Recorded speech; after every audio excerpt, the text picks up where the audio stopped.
Welcome back to the Community Hunters. Juan and Eddie here with more homes. Today we're in one of the older communities in Orlando, probably the oldest community in Orlando. As you guys can already tell, the only place with the high buildings, downtown Orlando, Eddie. Absolutely, yes. So formerly known as Jerningen, back in the 1850s after he built a post office. Downtown Orlando is usually known for its nightclubs, restaurants, but it's a little bit more to downtown Orlando, and we're about to find out. Let's check it out.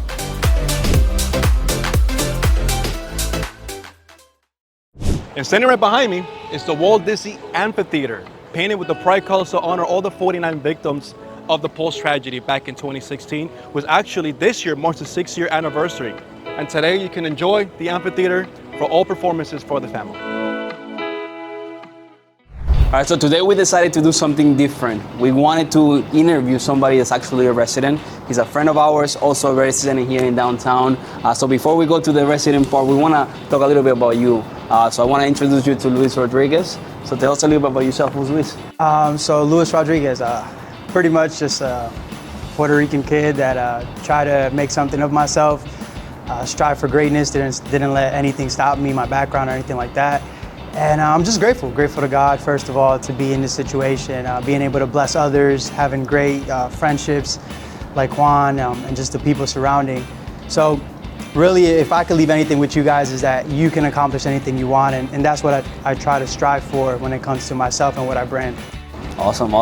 So we're gonna ask you a few questions today.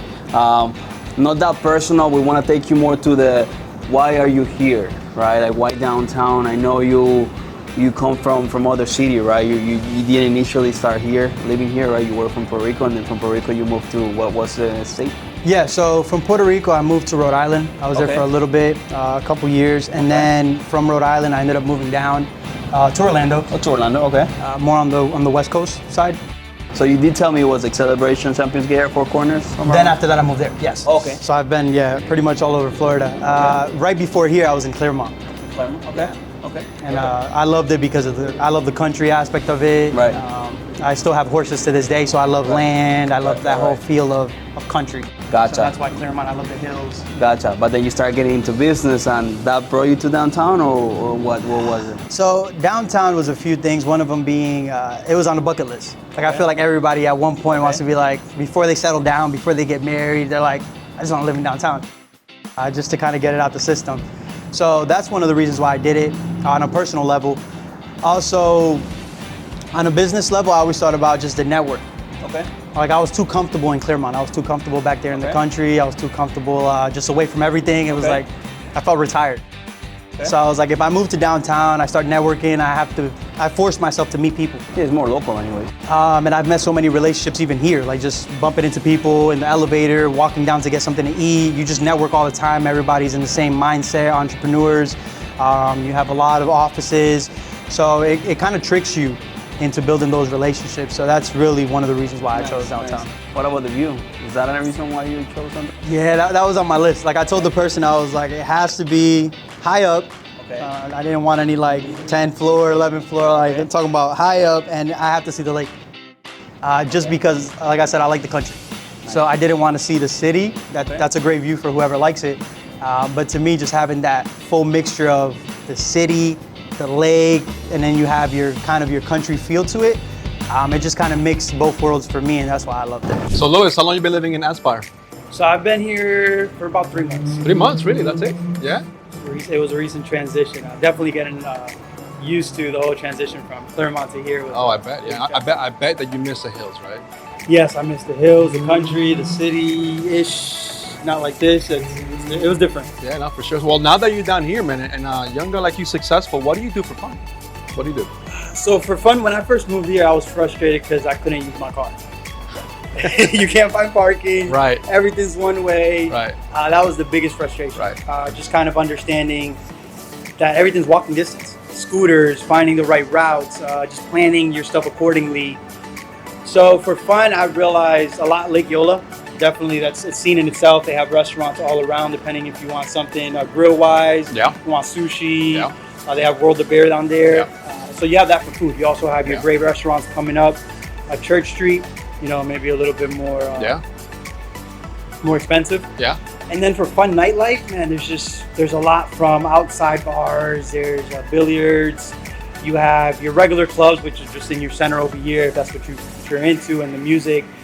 But it's just, honestly, I'm just a laid back person. To me, it's just at nighttime, getting on a scooter, just riding around. There's food open till like 2, 3 in the morning. So that to me is the fun part of downtown. So from the 23rd floor, we decided to come down to the lake because Edison don't like heights. Is that right? How did you know that? I took a wild guess. You were kind of shaky out, I don't like out heights there. at all. But anyway, as you can see, we look a little bit different. We decided to do a part 2 because today is a beautiful day. The sun is probably what, 105 right now, the temperature? Well, they say it was going to go up to like about 103. So 103, yeah, 105. It's been scorching So today. as long as you have some shade, you should be okay. So we are here, Lake Keola, in the lake. We decided to take the swan out. This is called the Black Mamba. And we decided to rent it. You can rent it for $15 for 30 minutes, up to 5 people. Okay, And only on the weekends, right? Only on the weekends, Fridays to Sunday. And what you can do is just take a road, right? Take a little trip on the lake and enjoy all the species. Lake Keola has tons of species, but of course, as you guys can see, the reason why this is called the swan boat is because swans are all over the lake. They have 5 different types of swans here in the lake. Yeah, they're actually all microchipped, and they actually vaccinate them once a year to make sure that they stay healthy. And also a fun fact too, the Lake Keola fountain that you see right behind us, it was actually built in 1912 for $10,000. It was rebuilt in 1957 for a whopping $350,000 for the Centennial fountain you see today. Wow. Well, Lake Keola as well, it's not just the swan activities that you can do. A lot of people actually tend to come here every single weekend, well, every single day in the weekend. They come and they walk their dogs, they come here, they have sometimes they have, food, they sell food, they have all kinds of events here in the Farmers lake. market. Farmers market, yeah, they have all the events in the Lake Keola.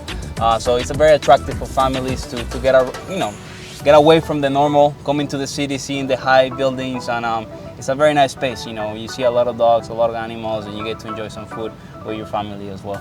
Absolutely. All right, so come with us. We'll take you around the lake. All right, let's work out our legs again. So in 1857, right where I'm standing, they built the first log cabin that became the first courthouse here in Orlando. Later, in about 1892, it was rebuilt to a red brick building. And then in 1927, it got turned into an arts building.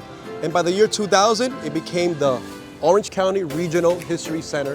And as a matter of fact, you can still see the original engraving where it says Orange County Courthouse. A fun fact about this courthouse is that in the 5th floor, there was a jail and a kitchen where the prisoners cooked for the 165 inmates. On top of it being a historically significant building, the Orange County Courthouse was home to one of the most famous murder cases in the 20th century. Here, in this courthouse, the famous serial killer Ted Bundy was tried for the murder of Kimberly Leach.